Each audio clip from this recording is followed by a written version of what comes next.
पवन सुत हनुमान की जय। जय जय श्री सीताराम। आज मंगलवार के दिन सुनिए भगवान हनुमान जी की संपूर्ण कथा आरती। इस कथा के सुनने से भक्तों के भगवान हनुमान जी सभी प्रकार का मनवांछित फल की प्राप्ति होती था। आज मंगलवार के दिन सुनिए कथा। एक बार नैमिषारण्य तीर्थ में 88,000 मुनि एकत्रित होकर सूत जी से पूछने लगे, हे महामुनि, आपने हमें अनेक पुराणों की कथा सुनाई है, अब कृपा करके हमें ऐसा व्रत कहिए जिनकी कथा सुनने से, व्रत करने से और कथा सुनने से संतान की प्राप्ति हो तथा मनुष्य की रोग शोक अग्नि श्राप दुख इत्यादि से भय से दूर हो जाए। कलयुग में सभी जीवों के आयु बहुत कम है। इस पर यदि चिंता न हो तो कष्ट लगने लगेगी। फिर भी हरि विष्णु की चरण में अपना ध्यान कैसे लगा सकती है। सूत जी ने कहे, हे महामुनिवर, आपने लोक कल्याण के लिए बहुत ही उत्तम बात पूछी है। एक बार युधिष्ठिर ने भगवान श्री कृष्ण के लोक कल्याण के लिए यही प्रश्न किए थे। भगवान श्री कृष्ण और युधिष्ठिर का संवाद में आपके सम्मान कहता हूँ, ध्यान पूर्वक सुनिए। एक बार हस्तिनापुर की राजसभा में योगी राज श्री कृष्ण बैठे हुए थे। तब युधिष्ठिर ने भगवान श्री कृष्ण से प्रश्न किए, हे प्रभु आनंद गोविंद, आपने मुझे अनेक कथा सुनाई है, आज कृपा करके कोई ऐसा व्रत कथा आपने सुनाइए जिससे करने से मनुष्य की रोग चिंता तथा भय से मुक्ति हो जाए, उसे पुत्र की प्राप्ति हो। हे प्रभु, पुत्र के बिना मनुष्य जीवन व्यर्थ है, वह नरगमी है, नरक के भोगत होती है। पुत्र के बिना मनुष्य तृप से छुटकारा नहीं पाती है, पूर्व जन्म में पुत्रदा नहीं हो पाती है। आप पुनः नरक से उद्धार के पाप से छुटकारा कर सकते, अतः पुत्रदायक व्रत आप विस्तार से हमें बताइए। भगवान श्री कृष्ण कहे, हे राजन, एक प्राचीन इतिहास सुनाता हूँ, आप उसे ध्यान पूर्वक सुनिए। कुंडलपुर नामक एक नगर में नंद नामक एक महामुनि ब्राह्मण रहता था। उनका गुजारा जैसे तैसे चल रहा था, परंतु वह बहुत दुखी रहता था क्योंकि उनके कोई संतान नहीं थी। उनकी पत्नी सुदंता पतिव्रता थी। हनुमान जी की भोग लगाने के बाद स्वयं भोजन करती थी। एक बार मंगलवार को गृह काज की अधिकता के कारण वह व्यस्त हो गई। वह मंगलवार का दिन हनुमान जी के भोग न लगा सकी। इस पर उसने बहुत दुखी हुआ। उसने स्वयं भी भोजन नहीं की, प्रण की कि अब मैं अगले मंगलवार को हनुमान जी को भोग लगाकर ही अन्न जल ग्रहण करूंगी।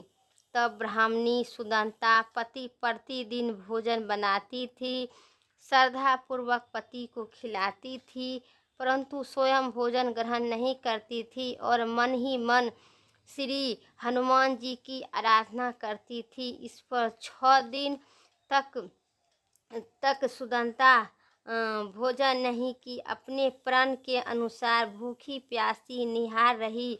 परंतु 7वें दिन मंगलवार को दिन प्रातः काल वो बेहोश होकर गिर पड़ी। सुदंता की इस असीम भक्ति से श्री हनुमान जी बहुत प्रसन्न हुए और उनके सम्मुख प्रकट होकर बोले, अपने ध्यान देव आराध्य देव को श्री हनुमान जी को अपने समक्ष पाकर आनंद से विरूह उठ गई, आश्चर्यचकित हो गई, उनके चरणों में गिर पड़ी और कही, हे प्रभु, मेरे कोई संतान नहीं है, कृपा करके मुझे संतान के प्रदान करे। हनुमान जी ने कहे, तेरी इच्छा पूर्ण होगी, तेरे यह कन्या उत्पन्न होगी। उसने अष्टगण प्रतिदिन सोना चांदी रहेगी। इसी प्रकार वर देकर हनुमान जी अंतर्ध्यान हो गए। ब्राह्मणी सुदंता बहुत हर्षित उल्लास के साथ उनमें उसने यह समाचार अपने पति को जाकर कहा। ब्राह्मण देव कन्या को वरदान सुनकर बहुत दुखी हुए, परंतु ऐसा भी सोना मिलने की बात सुनी तो बहुत प्रसन्न हुए। विचार की कि ऐसा कन्या के साथ मेरी निर्धनता गरीबी दूर और समाप्त हो जाएगी। हनुमान जी की कृपा से यह ब्राह्मणी गर्भवती हुई। 10वें महीने में एक सुंदर सा कन्या का जन्म दी। वह कन्या अपने पिता के घर ठीक उसी तरह बढ़ने लगी जिस प्रकार शुक्ल पक्ष की चंद्रमा बढ़ने लगती है। 10वें दिन ब्राह्मण ने उस बालिका का नामकरण संस्कार करवाए। उनके कुल पुरोहित ने उसे बालिक का नाम रत्नबाला रखा। उस कन्या का पूर्व जन्म में विधि विधान से मंगल देव का व्रत किया था और किया करती थी। रत्नबाला अष्टगन प्रतिदिन बहुत सा सोना देती थी। उस सोने का आनंद ब्राह्मण बहुत धनवान हो गई। ब्राह्मणी सुदंता भी बहुत अभिमानी हो गए। समय बीतने के साथ रत्नबाला 10 वर्ष की हो चुकी थी। एक दिन ब्राह्मणी सुदंता ने नंद ब्राह्मण से कहा, हमारी पुत्री रत्नबाला विवाह योग हो गई है, अतः कोई सुंदर तथा योग वर देखकर उनका विवाह करवा दीजिए। वह सुनकर ब्राह्मण ने बोले, अभी तो रत्नबाला बहुत सी छोटी है, तब अभी शादी की क्या जल्दी है। उस पर वह ब्राह्मणी ने कहा, शास्त्र की आज्ञा है कि कन्या 8वें वर्ष में गौरी होती है, 9वें वर्ष में रोहिणी है, 10वें वर्ष में कन्या, इसके पश्चात रत्नबाला हो जाती है। गौरी के दान से पाताल लोक में और रोहिणी के दान करने से वैकुंठ लोक में और कन्या के दान करने से इंद्रलोक में सुखों प्राप्ति होती है। माता पिता के अगर रत्नबाला का दान नहीं किए जाते हैं तो घोर नरक की प्राप्ति होगी माता पिता को, हम दोनों को। पर यह नंद ब्राह्मण ने कहा, अभी तो रत्नबाला 10 वर्ष की ही है, मैं तो 16 साल की कन्या को विवाह कराए हैं, अभी जल्दी क्या है। ब्राह्मणी सुदंता ने कहे, आपको लोभ अधिक हो गया है। अगर 11 वर्ष की कन्या का विवाह नहीं होता है तो उसने मानसिक धर्म रत्न की प्राप्त और बड़े भाता को पान करना पड़ता है। शास्त्र में कहा गया है कि यदि माता पिता और बड़े भाई रत्नबाला कन्या को देखता है तो वे नरक भोगी होते हैं। दूसरे दिन ब्राह्मण ने दूत को बुलाकर कहा, मेरी कन्या जैसी सुंदर है वैसे ही सुंदर वर के लिए तलाश करो। दूत स्वामी की आज्ञा पाकर वे वर खोजने के लिए चल पड़े। अनेक नगर घूमने के बाद सोमेश्वर अच्छा लगा और दूत ने इन सुंदर गुणवान ब्राह्मण पुत्र के बारे में अपने स्वामी को पुनः विस्तार से कहा। ब्राह्मण नंद को भी लड़का सोमेश्वर अच्छा लगने लगा। फिर एक शुभ मुहूर्त में विधि पूर्वक रमेश्वर को कन्या को दान करके विवाह ब्राह्मण ब्राह्मणी संतुष्ट हो गए। परंतु ब्राह्मण नंद के मन में तो लोभ समाया हुआ था। उनमें से रत्नबाला का कन्या को दे दिया था, परंतु वह बहुत घिन था। उनके विचार कि रत्नबाला जब ससुराल चली जाएगी तो उसने जो भी सोना मुझे मिला है वह आगे नहीं मिलेगा। मेरे पास तो धन था ही नहीं, कुछ तो इसके विवाह के खर्च हो गया और शेष बचा है, फिर वह भी कुछ दिन के पश्चात समाप्त हो जाएगा। मैं इनका विवाह करके बड़ी ही भूल की है। उनके विचार किए कि अब कोई ऐसा उपाय करूं जो रत्नबाला मेरे घर ही बनी रही। लोभ रूपी राक्षस ब्रह्मानंद के मस्तिष्क पर छा गया था। रात भर सैया पर बेचैनी से करवट लेते लेते उनके एक चाकू का निर्माण किया। उसने विचार की कि जब रत्नबाला अपनी पति रामेश्वर उसे अपने घर वापस ले जा रहा होगा तो वही मार्ग में उसका वध करवा दूंगा और अपनी पुत्री को अपने घर पास ले आऊंगा, जिससे नियमित रूप से उसे सोना भी मिलता रहेगा और समाज की कोई मनुष्य उसे दोष भी नहीं दे सकता है। प्रातः काल हुआ। नंद ब्राह्मण और उनकी पत्नी सुदंता ने अपने जमाता तथा पुत्री को बहुत सारा धन देकर विदाई की। रामेश्वर अपनी पत्नी रत्नबाला को लेकर अपने नगर की ओर चल दिए और ब्राह्मण नंद महालोभ का वशीभूत को पाप पुण्य का विचार भी भूल चुका था कि अपने भयंकर चाकू का निर्माण किया। काज रूपी देने के लिए उसने अपने दूतों को मार्ग में अपने जमाई का वध करने के लिए पहले से भेज दिया था और दूत मार्ग में ही छिप कर बैठ गए थे। जैसे ही रामेश्वर उनके पीछे स्थान पर पहुंचा, ब्राह्मण के दूत ने स्वामी की आज्ञा का पालन करते हुए रामेश्वर को वध कर दिया। इसके पश्चात उनके यह समाचार ब्राह्मण तक पहुंच आया। अपने जमाता जमाई के वध के समाचार प्रातः नंद ब्राह्मण उस स्थान पर पहुँचे और रोने धोने लगती हैं। अपनी पुत्री से बोले, पुत्री, मार्ग में लुटेरे ने तेरे पति का वध कर दिया है। भगवान के इच्छे के आगे किसी को कोई वश नहीं चलता है। अब तू घर चल, वहाँ रह कर शेष जीवन व्यतीत करना। जो भाग में लिखा है वही होता है। अपने पति की अकाल मृत्यु से रत्नबाला बहुत दुखी हुई, रोती थी, कुद्रन करती थी, रुदना शोक मनाती करती थी। वह अपने पिता से बोली, हे पिताजी, इस संसार में जिसकी पति नहीं है उसका जीवन व्यर्थ है। मैं अपने पिता के साथ नहीं, अपने शरीर को जला दूंगी, पति के साथ ही, और सती होकर अपने इस जन्म को, माता पिता के नाम को तथा ससुराल को यश का समर्थ करूंगी।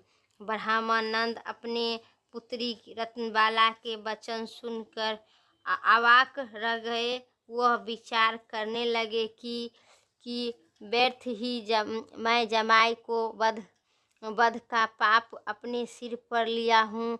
रत्नबाला अपने पति के साथ अपने प्राण त्यागने की बात कर रही है। मेरे तो दोनों तरफ की मार हो गई। धन तो अब नहीं मिलेगा। जमाई का वध भी के पाप के स्वरूप मेरे यश पर लगा। यश भी भूत पड़ेगी। यह सोचकर वह बहुत दुखी हुआ। ब्राह्मण रामेश्वर की चिता सजाई गई।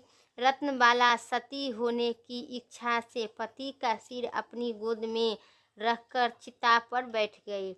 रत्नबाला मैं तेरी पति भक्ति से बहुत प्रसन्न हूँ और बैठ गई। उसके बाद रत्नबाला ने बैठने के बाद जैसे ही रामेश्वर की चिता में लगाई गई आग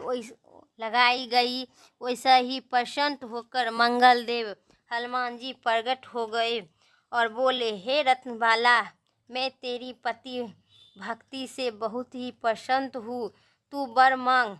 रत्नबाला ने अपने पति का जीवन दान मांगा और हनुमान जी मंगल देव से बोला, हे भगवान। रत्नबाला बोली, हे भगवान, मेरे पति अजर अमर है, यह बड़ा विधान भी होगा। इसके अतिरिक्त तेरी जो इच्छा हो वह मांग। रत्नबाला ने कहा, हे ग्रहों की स्वामी, यदि आप मुझ पर प्रसन्न हो तो मुझे यह वरदान दीजिए कि भी जो मनुष्य स्त्री पुरुष मंगलवार के दिन प्रातः काल लाल पुष्प लाल चंदन से पूजा करे, आपका समक्ष और स्मरण करे, उसे व्रत रोग व्यर्थ न हो और स्वरजनों से भी कभी विरोग न हो, श्राप अग्नि तथा शत्रुओं को भय न रहे। जो स्त्री मंगलवार का व्रत करे वह कभी विधवा न हो। मंगलदेव ने तथास्तु कहा, ऐसा ही होगा कहकर अंतर्ध्यान हो गए। मंगलवार के दिन मंगल देव की कृपा से रामेश्वर जीवित होकर उठा। रत्नबाला अपने पति को पुनः प्राप्त कर बहुत प्रसन्न हुई। रामेश्वर अपनी पत्नी को देखकर अपने नगर चल गए। इसके बाद दोनों पति पत्नी मंगलवार के दिन मंगल देव का हनुमान जी का प्रत्येक मंगलवार को व्रत करने लगे और मंगल देव का कृपा से लोग का सुख ऐश्वर्य भोगकर आनंद लोग स्वर्ग लोक चले गए। यहीं पर बोलिए प्रेम से सियावर मंगल हनुमान जी महाराज की जय। सभी देवी पवन सुत हनुमान की जय। मेरा कथा यहीं तक था। अब सुनिए कथा की आरती। आरती की जय हनुमान लला की, दुष्टि दलन रघुनाथी कला की। जाई बल से गिरधरि कांपे, रोग सोग जाके निकट न आके। अंजनी पुत्र महाबलदाई, संतन के प्रभु सदा सहाई। आरती की जय हनुमान लला की। देवीरा रघुनाथी पठाए, लंका जाए सिया सुध लाए। लंका सो समुद्र सिखाई, जाते पवन सुत बार लगाई। लंका जाई असुर संहारे, सिया राम जी के काज समारे। लाए सजीवनी लखन जियावे, आरती कीजे हनुमान लाला की। दुष्ट दलनी रघुनाथी कला की। लक्ष्मण मूर्छि पड़े सकारे, अग्नि सजीवन प्राण उजारे। पोठ पताल तेरी जन्म कराई, अहि रावण के भुजा उखाड़ी। बाएं भुजा असुर दल मारे, दाएं भुजा संतन जन सारे। सुर नर मुनि जन आरती उतारे, जय जय जय हनुमान उचारे। कंचन थाल कपूर के लाई, आरती करती अंजना माई।